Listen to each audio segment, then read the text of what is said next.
지금은 이제 사사기 세 번째 시간인데요. 마지막 부분입니다. 사사기는 크게 세 부분으로 나눌 수 있습니다. 머리 부분이 있고요, 몸통 부분이 있고 꼬리 부분이 있죠. 자, 머리 부분 1, 2장은 사사기의 서론입니다. 서론. 그 다음 3장에서 16장까지는 12사사의 행적이 기록되어 있습니다. 사실 사사들의 역사, 행적, 업적보다는 그 시대가 얼마나 악했는지를 보여주는 것이 몸통 부분이고요. 이제 마지막으로 17장부터 21장까지는 사회적으로도 그 시대가 타락했다, 도덕적으로, 종교적으로 타락했다라는 것을 마지막 꼬리 부분에서 다시 한번 보여주고 있습니다. 사사시대를 우리가 350년이라고 하는데요, 350년 동안 똑같은 패턴이 계속해서 반복되어지고 있습니다. 범죄하죠. 이스라엘 백성들이 하나님을 떠나 우상을 숭배하고 타락하고 범죄합니다. 그럼 하나님께서 징계하시죠. 징계하며 뜨거워 하나님 앞에 잘못했다고 회개하고 이 징계 가운데 구해달라고 기도를 하게 됩니다. 그럼 하나님께서 구원자 사사를 보내셔서 그 징계 가운데서 또 풀어주시고 속박을 끊어주시죠. 그럼 백성들은 또 잠시 잠깐 또 하나님 사랑하는 모습을 보이다가 또 범죄를 하게 되고요. 이 패턴이 350년 동안 계속되는 것을 볼 수 있습니다. 이 시대 동안 대표적인 사사 12명이 사사기에 기록되어 있습니다. 대사사 6명이 있고요, 소사사 6명을 기록하고 있습니다. 전부 다 또 구체적으로 기록을 하게 되면 사사의 분량이 많아지기 때문에 의도적으로 6명은 짧게 기록하고 있고요, 또 6명은 구체적으로 기록을 하고 있습니다. 그래서 12사사를 우리가 한번 읽어볼게요. 온니엘부터. 온니엘, 에훗, 삼갈, 드보라, 기드온, 돌라, 야일, 입다, 입상, 엘론, 압돈, 삼손. 여기까지 12명입니다. 다 외우시는 줄로 제가 믿을게요. 아멘. 자, 이 가운데 대사사 6명이 어느 지파인지 정도는 알면 좋습니다. 우리가 12사사를 다 기억은 못하고요, 대표적인 대사사 6명. 온니엘은 유다 지파입니다. 온니엘은 유다 지파고요, 지도로 유다 땅이 어디 있는지 한번 확인을 하시기 바랍니다. 그 다음 왼손잡이 사사 에훗은 싸움을 잘했잖아요. 그러니까 베냐민 지파라고 기억을 하시면 됩니다. 드보라는 에브라임 지파였고요, 기드온은 므낫세 지파였습니다. 그리고 입다는 갓 지파라고도 하고요, 또 이제 요단강 동쪽에 있는 길르앗 땅에 있기 때문에 성경 그냥 길르앗 사람이라고 표현을 하고 있습니다. 구체적으로는 갓 지파라고 합니다. 삼손은 어느 지파죠? 단 지파. 이렇게 대사사 6명은 어느 지파인지 기억을 하시기를 바랍니다. 자, 17장에서 21장까지는 이스라엘 백성들이 얼마나 종교적으로 타락했는지, 또 윤리적으로 타락했는지를 자세하게 묘사를 하고 있습니다.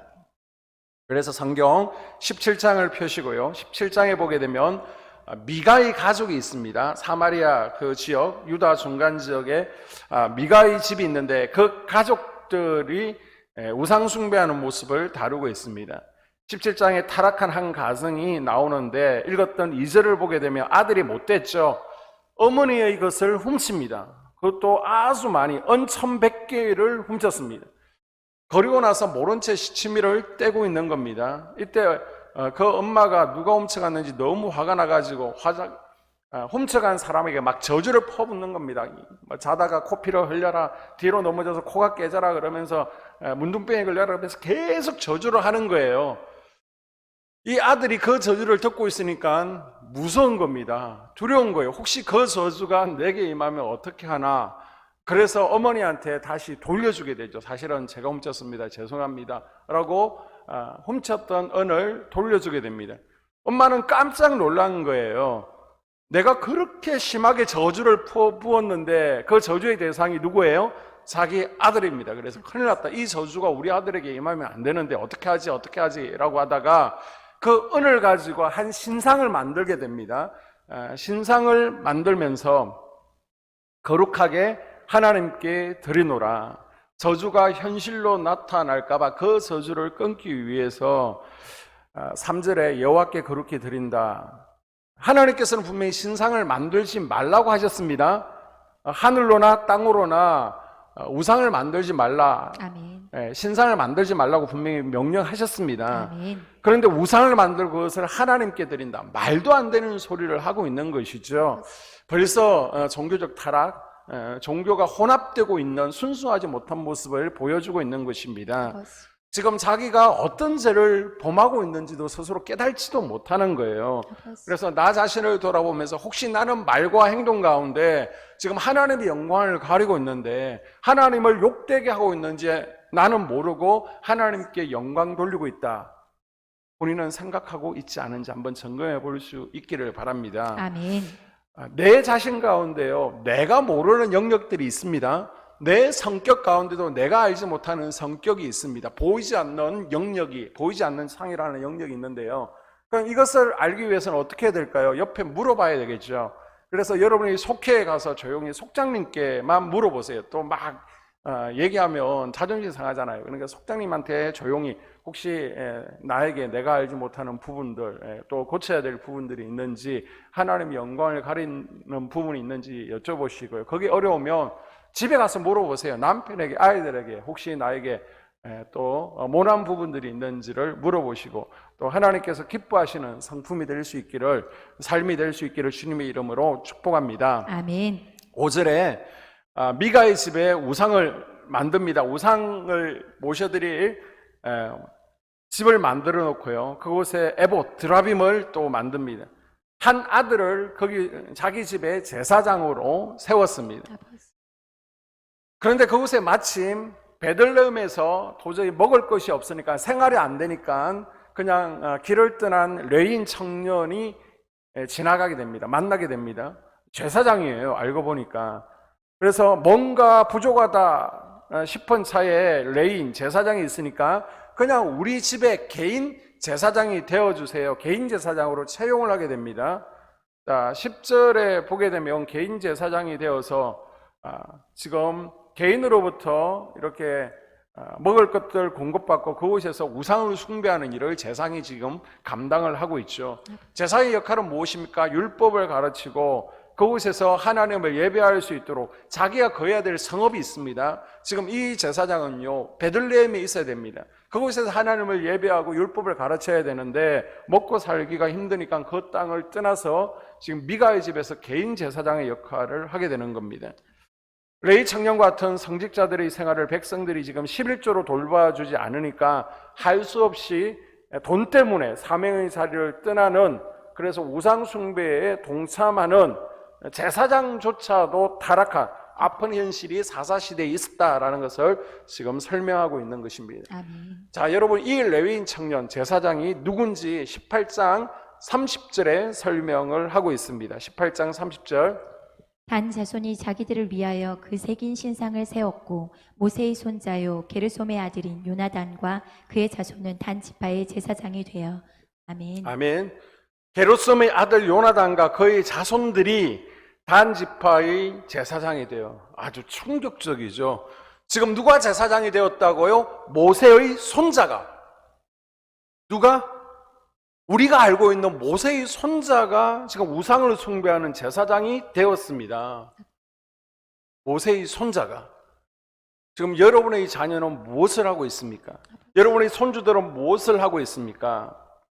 여러분의 좋은 신앙이 여러분의 자녀들에게, 아멘. 손주들에게 흘러갈 수 있도록 아멘. 여러분 더 기도하시고요. 아멘. 특별히 오늘 저녁에는 또 우리 가정의 영적 가문 될 수 있도록. 아멘. 지금 모세의 자녀들도 이렇게 타락하고 있는데, 그 후손들이 타락하고 있는데 우리 가정은 방심하지 마시고요, 자만하지 마시고 또 가족들에게 영적 체험이 일어날 수 있도록 아멘. 기도하고 돌아가는 이 저녁 될 수 있기를 바랍니다. 아멘.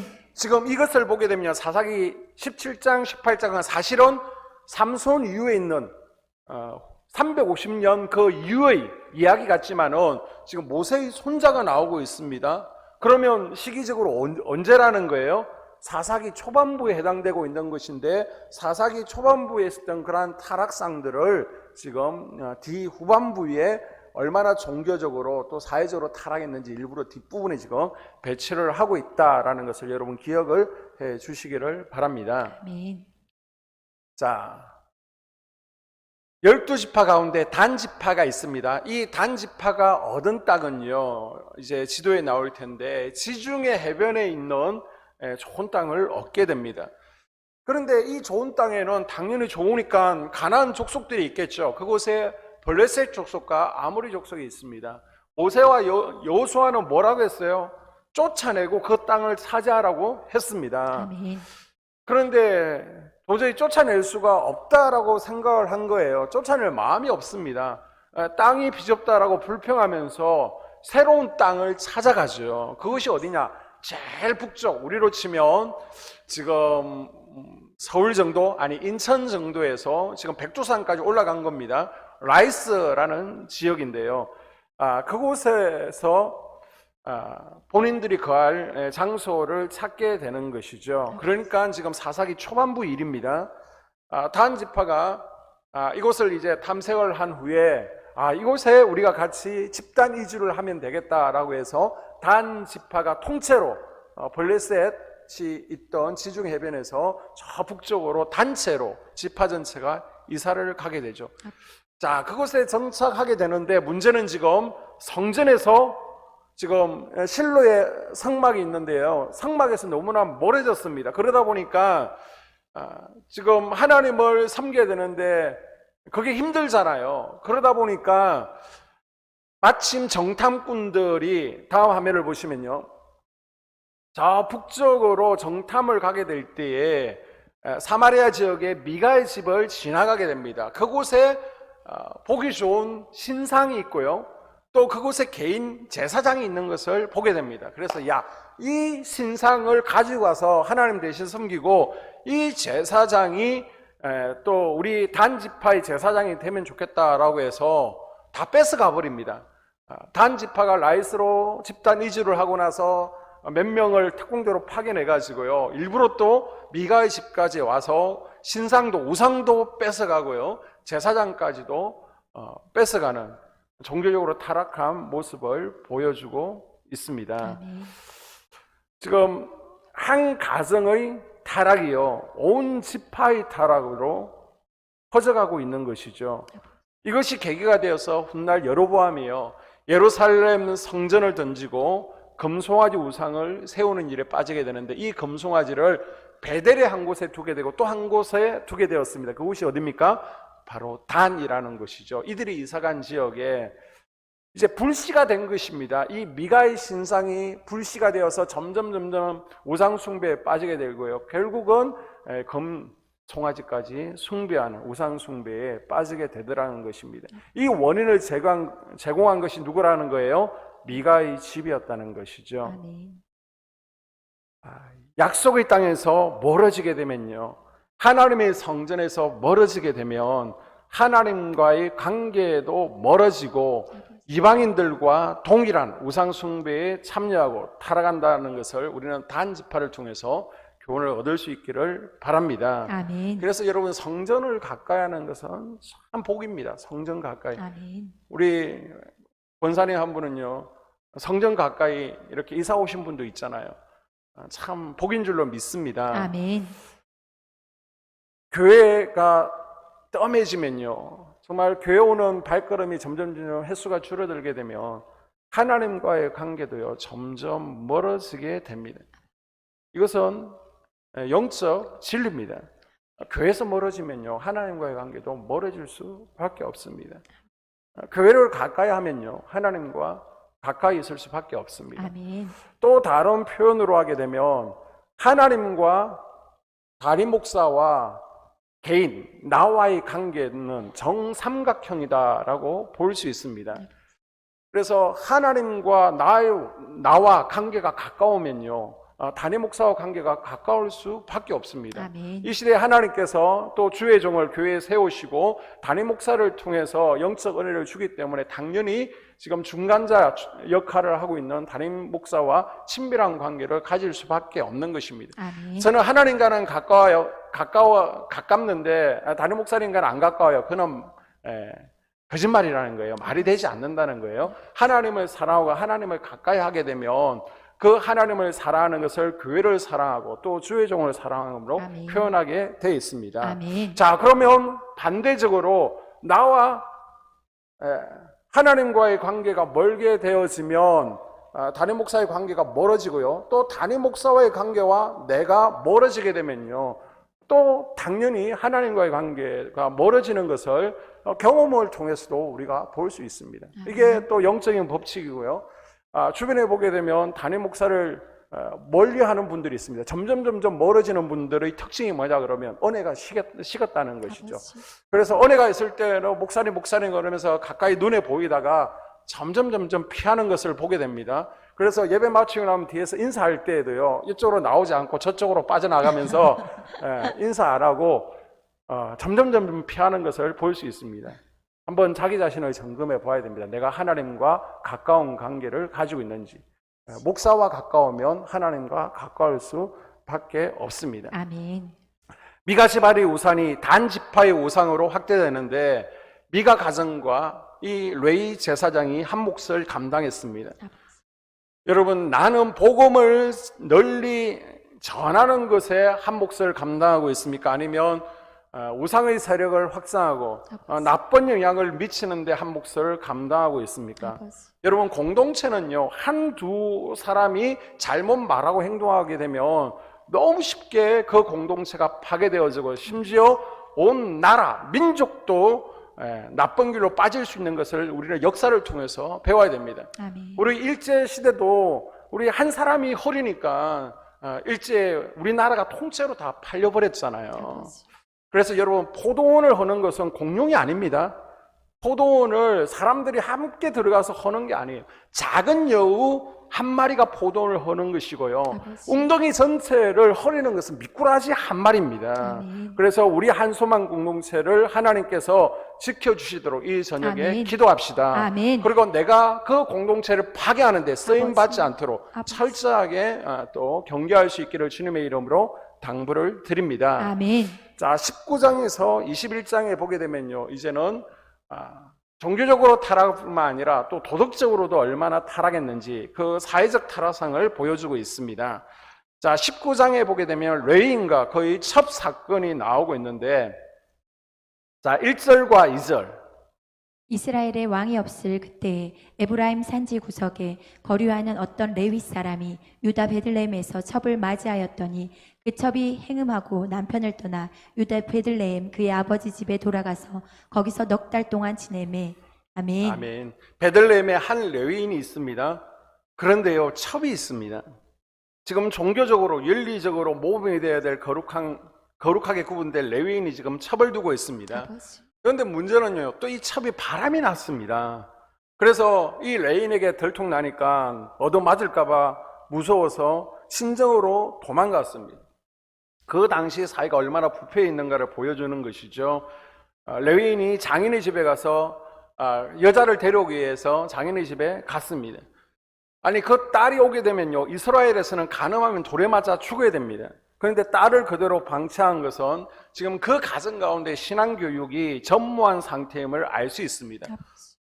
부모가 치리하지 않으니까 나중에 어떻게 해요? 하나님께서 치십니다. 여러분 기억하셔야 됩니다. 여러분의 가정은요, 여러분이 하나님께서 대리자로 세우시고 영적으로 치리하기를 원하십니다. 아멘. 여러분이 엘리 대제사장처럼 냅두면요, 아버지. 그대로 역할을 감당하지 못하면 하나님께서는 결국 치리를 하시게 됩니다. 그래서 하나님께서 치리하시기 전에 여러분이 영적으로 잘못된 것들은 바로 지적하고 아멘. 제대로 갈 수 있도록 여러분이 또 눈물로 기도하고 바로 잡아주시기를 바랍니다. 아멘. 자, 이제 아내를 데리고 오게 됩니다. 데리고 오는 길에 해가 지고 있습니다. 그 여관도 없죠. 그 시대에는. 어디 하루 저녁 머물 곳이 없습니다. 근데 그 지역이 어디냐? 기브아입니다. 한번 15절 읽을까요? 기브아에 가서 유숙하려고 그리로 돌아 들어가서 성읍 넓은 거리에 앉아 있으나 그를 집으로 영접하여 유숙하게 하는 자가 없었더라. 그 노인이 이르되 그대는 안심하라. 그대의 있을 것은 모두 내가 담당할 것이니 거리에서는 유숙하지 말라 하고. 아멘. 아멘. 유숙하게 하는 자가 없었더라. 이스라엘은요, 나그네 보호법이 있습니다. 아멘. 그래서 그 동네에 들어갔으면 저녁이 되었습니다. 누구든지 그 나그네를 집으로 들여서 숙식을 제공해 주는 게 율법인 거예요. 나그네 보호법입니다. 그런데 얼마나 이 기브아 지역이 영적으로 타락했는지 외면하고 있는 거예요.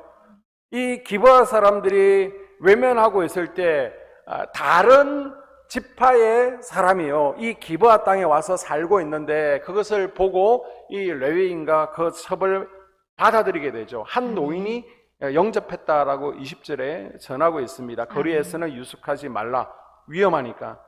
그래서 그 집에 들어갔습니다. 저녁을 먹습니다. 담소를 나누고 있습니다. 그런데 갑자기 막 문을 쿵쾅쿵쾅 두드리더니 나가보니까 동네 불량배들이 다 몰려들었습니다. 자, 그러면서 애워싸고 내놓으라는 것입니다. 22절에 누구를 내놓으라는 것입니까? 집주인 노인에게 말하여 이르되 내 집에 들어온 사람을 끌어내라. 우리가 그와 관계하리라. 지금 여자, 첩을 내놓으라는 것이 아닙니다. 관계하리라. 지금 동성연애 하겠다는 것입니다.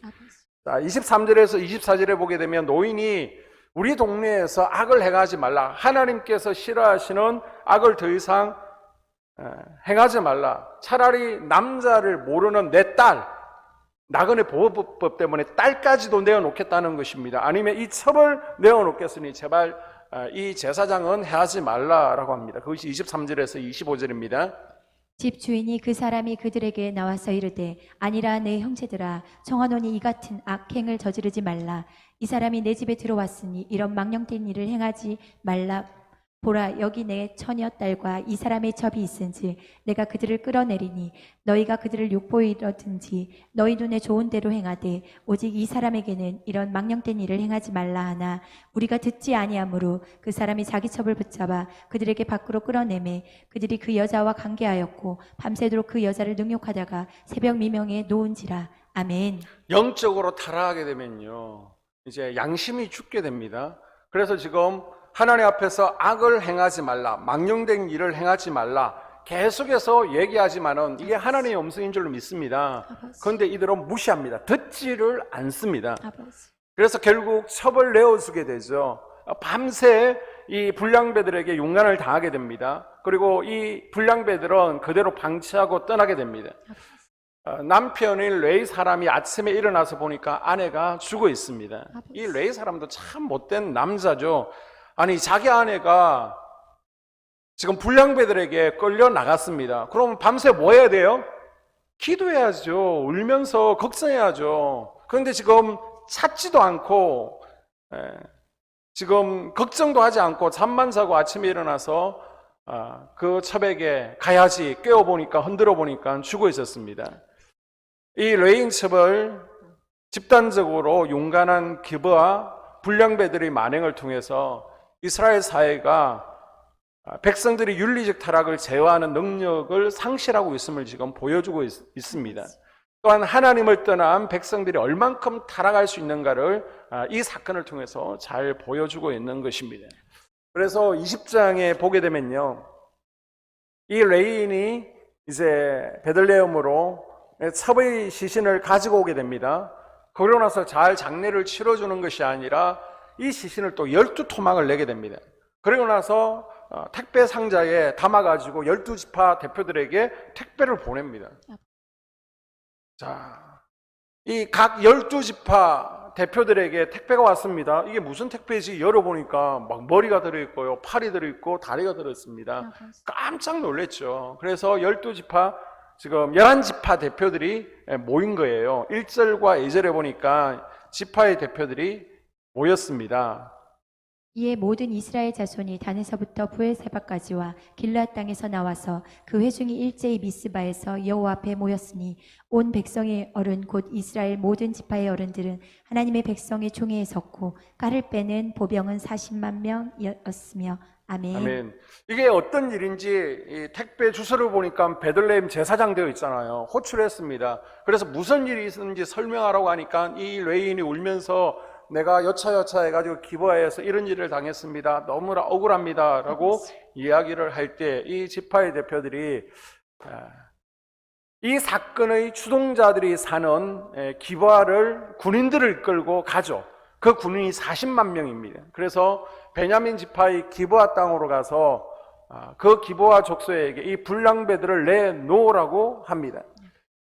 그런데 내어놓지 않는 것이죠. 만약 잘못을 인정했으면 대표들이 나와서, 베냐민 지파의 대표들이 나와서 잘못했습니다, 이 사람들이 잘못했습니다 라고 할 텐데 내어놓지 않습니다. 지금 무엇이 잘못인지, 이게 무엇이 의인지를 도저히 알지 못하는 것입니다. 그래서 지금 제19 감사기를 하고 있습니다. 그래서 결국 11지파 40만 명과 베냐민 지파는 26,700명이에요. 싸움이 되지 않잖아요. 자, 그러면 당연히 누가 이길까요? 11지파가 이겨야 되잖아요. 그런데 두 번 연속 베냐민 지파가 이기게 됩니다. 12절에서 14절을 읽어볼까요?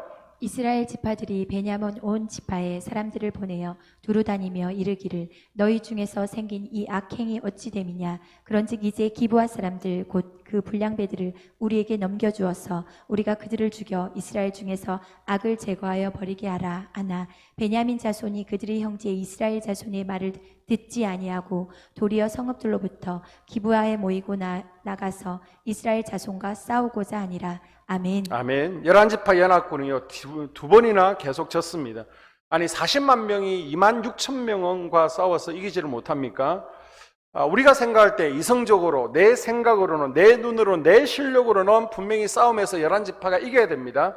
그러나 하나님께서 승인하지 않으면요, 오케이 하지 않으시면 이길 수 없다는 거예요.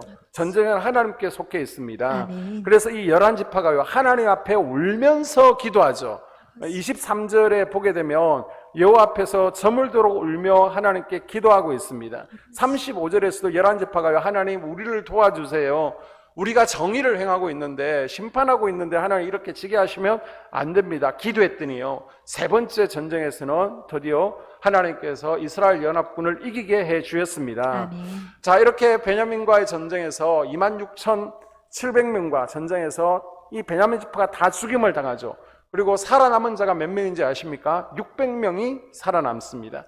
47절에 보게 되면 베냐민 사람 600명이 돌이켜 광야로 도망하여 림몬 바위에 이르러 거기에서 넉 달 동안 지냈더라. 아멘. 아멘. 세 번의 전쟁에서 베냐민 남자 600명만 남고 다 죽었습니다. 그래서 산속에, 골 속에 숨어 지내게 되죠.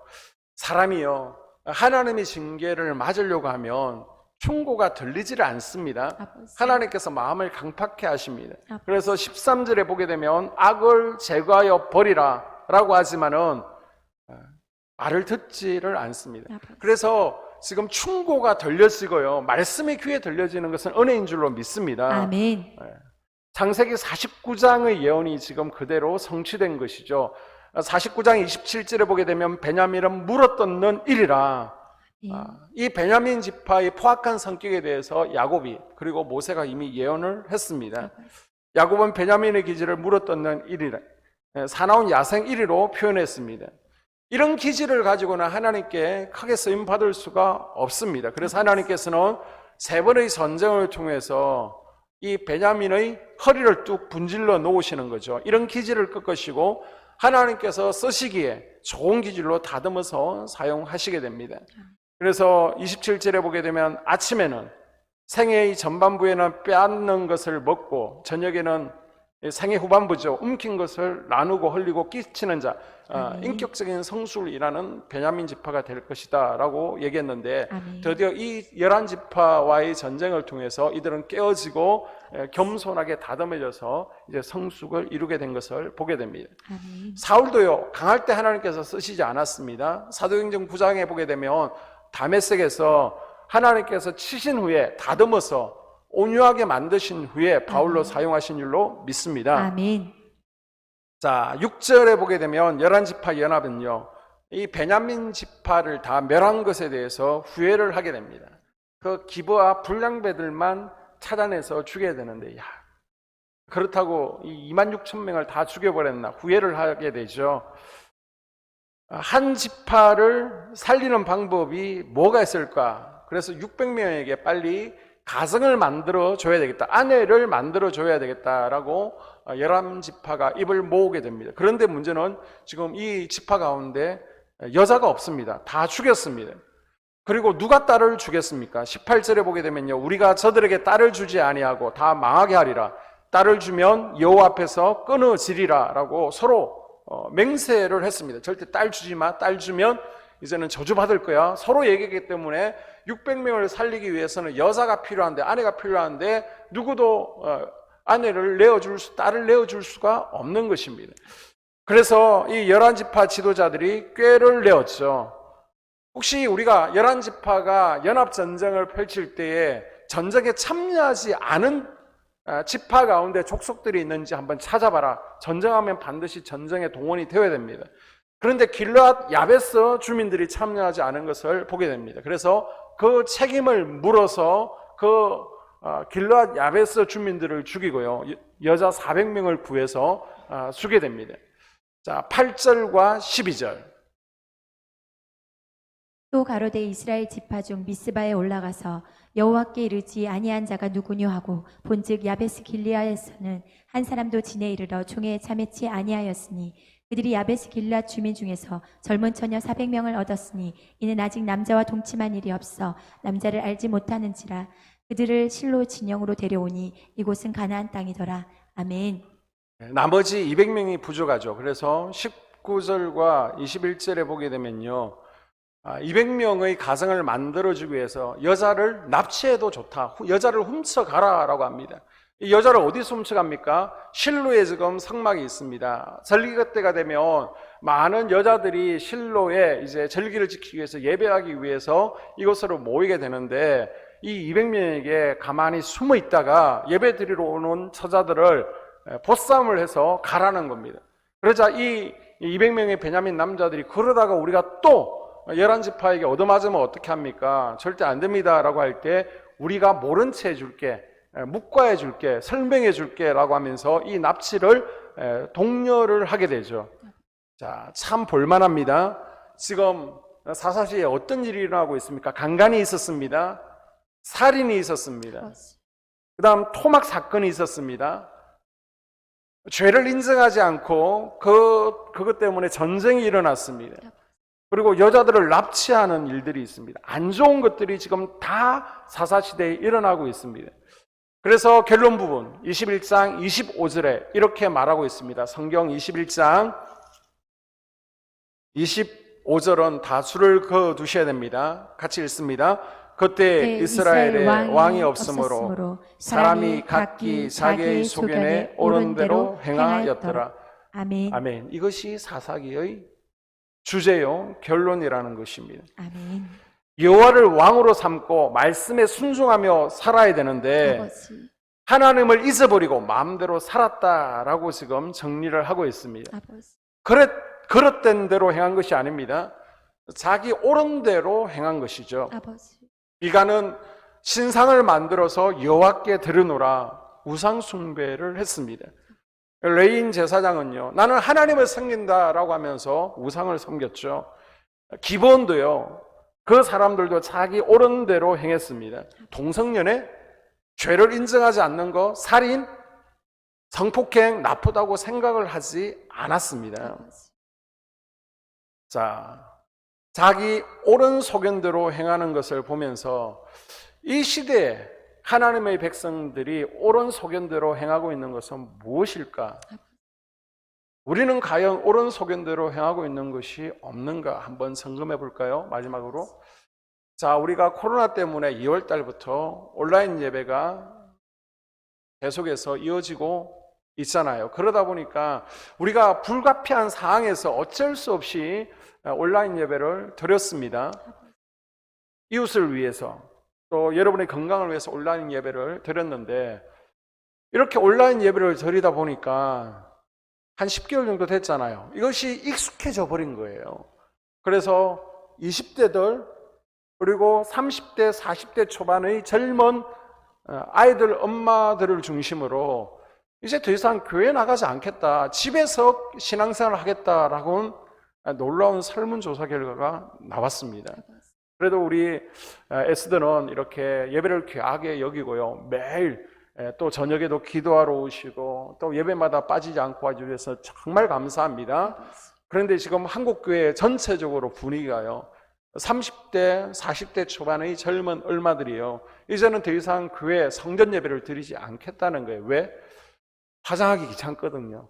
아이들 기저귀 챙기고요, 아이들 분유 챙기기 귀찮거든요. 그냥 집에서 일어나가지고 TV 틀어놓으면 된다는 겁니다. 이거는 자기 옳은 소견대로 행하는 것입니다. 아니, 온라인 예배 드리는데 뭐가 잘못입니까? 우리가 부득이한 상황에서 그렇게 드릴 때도 있었지만 이제는 부득이한 상황이 아니잖아요. 그러면 성전에 나와서 예배 드리는 게 하나님께서 기뻐하시는 뜻인 줄로 믿습니다. 아멘. 내 편리를 위해서 행하는 것은요, 자기 옳은 소견대로 행하는 겁니다. 사사시대 백성들과 똑같다는 것입니다. 아버지. 그리고 술, 담배 하는 것 성경이 금하고 있고요, 한국 교회가 금하고 있습니다. 근데 이건 괜찮아. 이것도 역시 내 옳은 소견대로 행하는 것임을 인정하십시오. 아멘. 그리고 신앙생활 하면서 나는 이만큼, 예배는 주일 오전 예배만 참석하면 돼. 봉사는 여기까지만 하면 돼. 내 옳은 소견대로 행하는 것입니다. 아버지. 내가 한계를 정하고요, 내가 이만큼만 교회에 시간을 들여야지 하나님께서 기뻐하시지 않습니다. 아멘. 하나님께서는요, 우리 삶 전체를 받기를 원하시는 줄로 믿습니다. 아멘. 내가 성하는 것이 아니라 하나님께서 쓰시겠다 하면 내가 기꺼이 이사가리 사명을 감당하는 거예요. 아멘. 서불론 사명 감당하는 거예요. 아멘. 사사기는요, 이처럼 어두운 암흑시대, 부끄러운 후손들의 이야기입니다. 아버지. 하나님의 거룩하심을 기억하지 못하는 망나니 같은 자식들의 실패 이야기가 사사기에 실려 있습니다. 이 악순환, 죄악의 꼬리를 끊고는 살 수 없습니까? 그 방법은 성경은요, 하나님께로 돌아가라는 것입니다. 아멘. 그리고 말씀 위에 서라는 것입니다. 아멘. 하나님을 왕으로 모시는 삶으로 이제는 거듭나라는 것입니다. 아멘. 자, 21절에 보게 되면요, 왕이 없으므로, 세상의 왕, 대통령이 없다는 것이 의미가 아닙니다. 하나님을 왕으로 모시지 않았다는 것을 지금 비꼬고 있는 거예요. 아버지.